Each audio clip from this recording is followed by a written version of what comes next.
Welcome back to Passionate About Music Education. I'm Rachel Hardman, and today we're going to talk about curriculum planning and that age-old conversation about how much theory do we include in our curriculum. It's a difficult balance because we want our students to become proficient on an instrument. We want them to be proficient readers of music. We understand the need that if they go into the professional world that they will need to be able to read music. But do they? How many musicians talk about the fact that they learn from by ear, that they don't read music? It's a really difficult balance because it depends what kind of style of music you go into, what instrument you play, and what genres of music you do. So this whole balance of music theory and how much we put in becomes a challenge. There are students who go through GCSE music who really don't have a good grounding in music theory. They either because of the instrument they play or because they're singers where they're reading the words, and although that they're looking at the shape of the music, they're not reading the notes, but they're reading the words. Guitars are reading from tab or chords or playing riffs. It really does depend on our instrument that we're learning and what we actually need to know for that instrument to be successful. I always like to relate music theory to learning a new language, particularly if you learn something like French, which is very heavily based in grammar, and you really do need to understand all those grammar rules. And when I was learning Russian a few years ago, it's very much the same kind of concept with all the grammar. My Russian teacher introduced me to the grammar straight away. She taught me how to say my cat, his cat, your cat, their cat. I had a cat, I'm going to get a cat. Now, all of that was fantastic because it made me understand how the language was written. But the reality was, I still couldn't go to Russia and order a coffee, or I couldn't order a cake, or I couldn't book a hotel room, or I couldn't say much more than hello to somebody. So although the grammar aspect was really useful, in reality to actually use it in real life, it wasn't that useful. And I think in many times we have to think about this with our theory. We get really bogged down into understanding the nitty-gritty of music theory and how everything works. But unless you're using it or applying it in a practical way or a performance way or a composing way, how much of it is useful? And I'm not saying that because I'm anti-theory, because I actually love theory and I think it's really important to know. But it is that balance, particularly if you're teaching general music to students who are not taking those exam classes.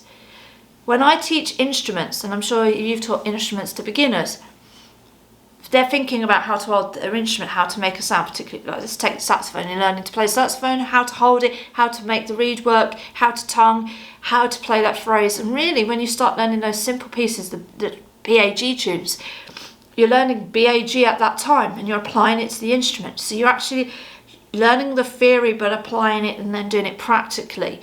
You're not doing it as a separate exercise. Right, here is BAG. You can only learn those as theory before you apply it. You're learning it as you're doing it. And I think we need to think about that in our general music making and our curriculum.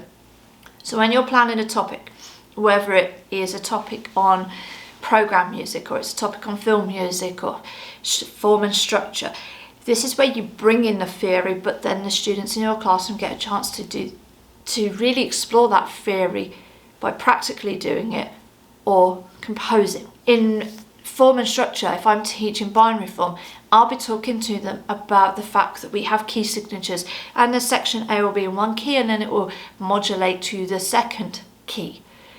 But I'll give them the fact that it might start in C major and then they're going to move to G major or the C major to A minor. And I'll talk about that, but I'll explain how they're going to go away and do that practically. Because if we just studied it as a piece of theory, particularly at 12 years old, and they don't play an instrument in any shape or form outside of my classroom, and then it is just knowledge for knowledge's sake. It's just theory for theory's sake. And we have to be really careful of that because although it has its value, if you're not going away and applying, experimenting and trying it, it's not ever really going to sort of sink in and be useful. And very much like I know how to say all different variations of I have a cat in Russian, but I'm never going to use it. And it's knowledge for knowledge's sake, and it's actually stopping them from really being creative. So when you're planning your curriculum, and it's a really difficult debate, and we'll probably have this debate forever about that balance between theory and practical music making and music appreciation, try and make sure that any theory that you're bringing in, there's a chance for the students to actually explore that practically, very much like you did when you started learning the piano or the clarinet, whatever instrument you play in your band. You learnt the theory as you went along, as you were playing your instrument, or as you were singing in your school choir. Really think about what your experience of learning to read music. You may well have done a different way of learning. You may have learnt by ear, you might have learnt by tab. I mean, all of these are perfectly acceptable ways of learning music, and we really need to make sure that when we're teaching the next generation of students, we are really thinking about how that looks and best serving them and giving them opportunity to say, oh, you just played that piece, how long is that last note? Oh, it's 4 beats, all right, we have to count that in our head.